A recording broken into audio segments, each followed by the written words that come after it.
ఒక సంవత్సరం నుంచి పబ్లిక్ మీటింగ్ పెట్టుకుంటాం అని చెప్పి పోలీస్ డిపార్ట్మెంట్ని ప్రభుత్వాన్ని పర్మిషన్ ఇమ్మని చెప్పి అడుగుతూ ఉన్నాం. సంవత్సరం అయిపోయింది, ఇప్పుడు దాకా కూడా పర్మిషన్ ఇవ్వలేదు. మరి 24వ తారీఖున ఆయన మొదటి సంస్మరణ సభ ఇలాగా లోతరిగిరి చర్చ్ గ్రౌండ్స్లో పెట్టుకుంటున్నాం. సాయంత్రం 5 గంటలకి 24వ తారీఖున ఆయన చనిపోయాడు కాబట్టి ఆయన సంస్మరణార్థం 24వ తారీఖున 5 గంటలకి లూథరగిరి గ్రౌండ్స్లో పెట్టుకున్నాం కాబట్టి పర్మిషన్ ఇమ్మంటే చాలా తాత్సరం చేసింది పోలీస్ డిపార్ట్మెంట్. తర్వాత హైకోర్టుకి వెళ్ళి లంచ్ మోషన్ మూవ్ చేసిన తర్వాత నిన్న సాయంత్రం మనకి పర్మిషన్ ఇవ్వడం జరిగింది. మరి ఎందుకు గురించి అంటే ఇది చెప్తా ఉన్నాను, ఈ మధ్యకాలంలో క్రైస్తవుల మీద దాడులు బాగా జరుగుతూ ఉన్నాయి. చాలా చర్చ్ పాస్టర్లను కొడుతూ ఉన్నారు. ఎవరన్నా ఏదన్నా గ్రామం వెళ్ళి సువార్త చేసుకుంటూ ఉంటుంటే వాళ్ళని దారుణంగా అవమానించి కొడుతున్నారు. చర్చిల్లోకి వెళ్ళి దాడులు చేస్తూ ఉన్నారు. మనది సెక్యులర్ ప్రభుత్వం. ఇటువంటి సెక్యులర్ ప్రభుత్వంలో ఇటువంటి చేష్టల్ని తప్పక నాయకులు అనుకున్న వాళ్ళు ఖండించాలి. కానీ మైనారిటీస్ మీద దాడి జరిగినప్పుడు ముఖ్యమంత్రి గారు కూడా ఖండించట్లేదు. చాలా దురదృష్టకరం. కాబట్టి ఈ ప్రవీణ్ పగడాల విషయంలో ముఖ్యమంత్రి గారు ఒక అడుగు ముందుకు వేసి ఒక తాగుబోతు పాస్టరు అని చెప్పి కించపరిచేటట్టు మాట్లాడాడు. మరణం చెందిన వ్యక్తి గురించి అలా మాట్లాడడం సబబు కాదు.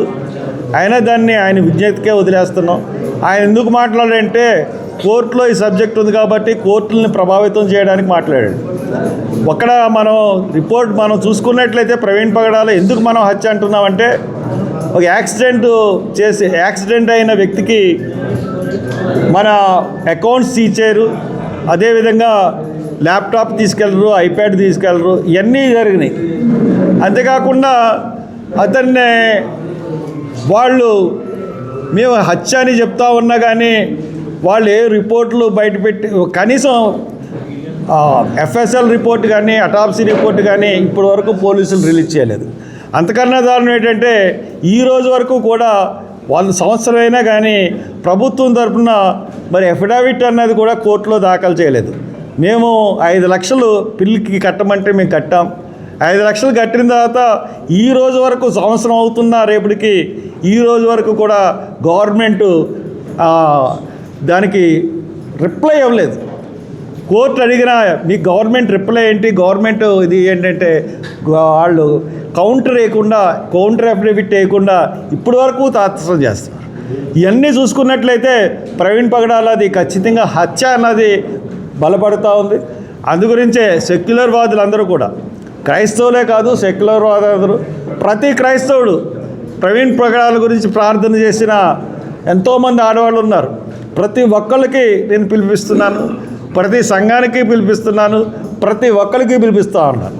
మీరందరూ కూడా తప్పకుండా రండి, వచ్చి ప్రవీణ్ పగడాల విషయంలో మనం ఈ గ్రౌండ్లో మరి గవర్నమెంట్కి విజ్ఞప్తి చేద్దాం. హత్యని హత్యలాగా దర్యాప్తు చేయండి. ఇది హత్యలాగా దర్యాప్తు చేయండి.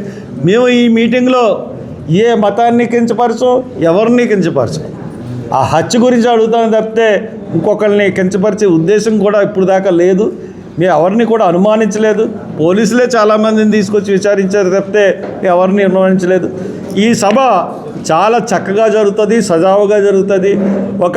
ఈ సభ ఈ క్రైస్తవులు ఎంత బాగా చేయగలరు అన్నదానికి మరి ఈ సభ ఒక తార్కాణం అవుతుంది. ఎందువల్లంటే క్రైస్తవుల మీద నాకు ఆ నమ్మకం ఉంది.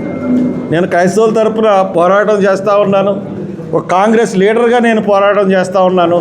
ఖచ్చితంగా ఈ సభలో క్రైస్తవులందరూ మరి చాలా చక్కగా క్రమశిక్షణతో నడుచుకుని ప్రవీణ్ పగడాల సభని విజయవంతం చేయమని మీ అందరినీ కోరుతా ఉన్నాను. Thank you.